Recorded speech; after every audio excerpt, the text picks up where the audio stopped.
How much should you be training to grow muscle mass? Well, the amount you need to be training is enough, but not too much. You want to do enough training to elicit adaptation, but you don't want to do so much training in which the excessive muscle damage just puts you in a hole of recovery and you're not actually allowing yourself to recover and to make those adaptations. So how do you know how much stimulus is actually enough? Well, there's a few different proxies that I like to look at to know whether we're kind of at least training enough. This is also called your minimum effective dose, the minimum amount of training that gets you kind of the result you're going for, or it also can be termed as your minimum effective volume. And volume is defined in how many hard sets you're doing per muscle per week, as your training volume is kind of a good way to track how much of a dose of training that you're actually doing.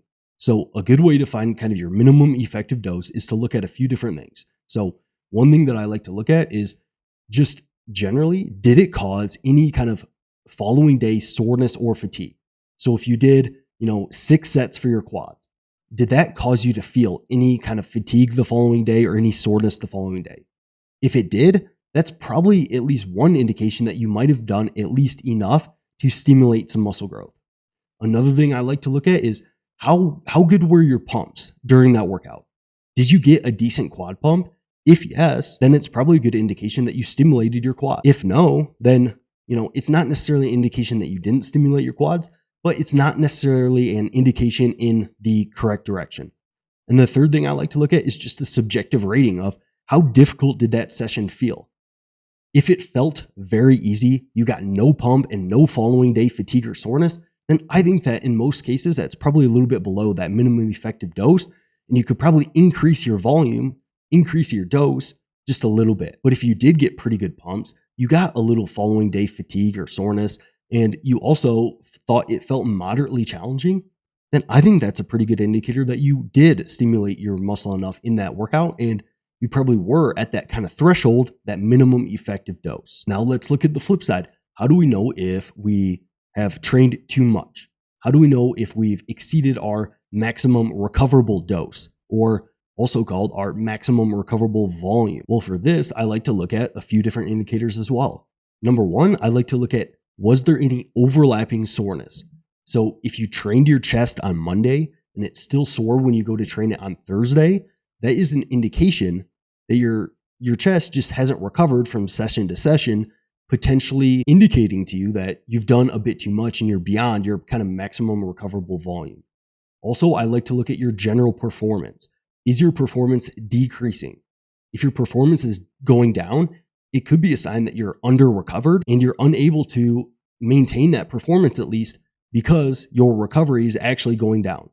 And the third thing I like to look at is kind of more so systemic factors. So a few systemic factors to look at is, how motivated are you to train?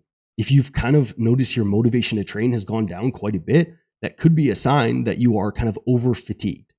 Also, if you're noticing a lot of disruptions in your sleep and you're finding it hard to get to sleep, that could be a sign that your body is generally a little bit more stressed out and you're doing a bit too much training in the gym. Now, a ton of other things can impact these indicators as well, which is why I like to look at all of these together. But alongside the systemic indicators, you might notice a little bit more kind of overall irritability and fatigue throughout the day as well.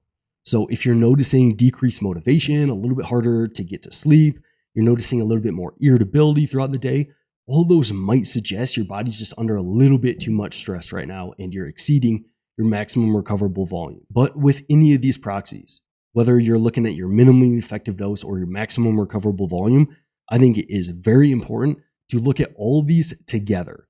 Meaning, okay, if you're noticing overlapping soreness, your performance is going down, and you're just feeling generally more fatigued and more irritable throughout the day, that's a good sign that your training is potentially a bit too much in eliciting some of that fatigue that you're feeling. And on the flip side, if you're noticing that you're not getting any pumps and you're not getting any fatigue the following day and your sessions feel super easy, that's a stronger indication that you're below that minimum effective volume. So I wouldn't, just look at any one of these indicators because a lot of different factors can influence it. I would look at them all together and then from there decide on what's most likely. Is it most likely that I'm above my maximum recoverable volume here? Or is it most likely that, I just had some work stress and that impacted my sleep a little bit. So if you pay attention to these different proxies over a couple of mesocycles, I think you'll really start to dial in about how much volume is right for you on a per muscle group basis. And then from there, you can make little tweaks over time, but you're probably always going to be in those general ranges for volume. And once you know kind of your minimally effective dose and your maximum recoverable volume, the way that I would set up a mesocycle is kind of starting your mesocycle towards that minimum effective dose, and then progressively working up higher and higher towards that maximum recoverable volume, and then taking a deload and repeating that process. And the reason I think that this is a good idea is because if you train within your minimally effective dose and your maximum recoverable volume, then by definition, your training is going to be effective and you are going to make progress. So the answer on how much to train for muscle growth, it's somewhere between your minimum effective volume, in which volume is defined as hard sets per muscle per week, and your maximum recoverable volume. Between those points, your training will be effective, but these points are going to be different for everybody. And I would say for most people, a minimum effective volume that a lot of people kind of fall in is somewhere between 6 and 10 sets. And a lot of people kind of for their maximum recoverable volume, that usually falls somewhere between 16 and 20 sets. But this is going to be individualized to you based on these indicators that I talked about for finding your minimum effective volume and maximum recoverable volume. So pay attention to these proxies, see kind of where you land in this, and then I would recommend starting at your minimum effective dose, ending at your maximum recoverable dose, and then between those points, your training will be effective. So I hope you enjoyed this, and I'll see you in that next one.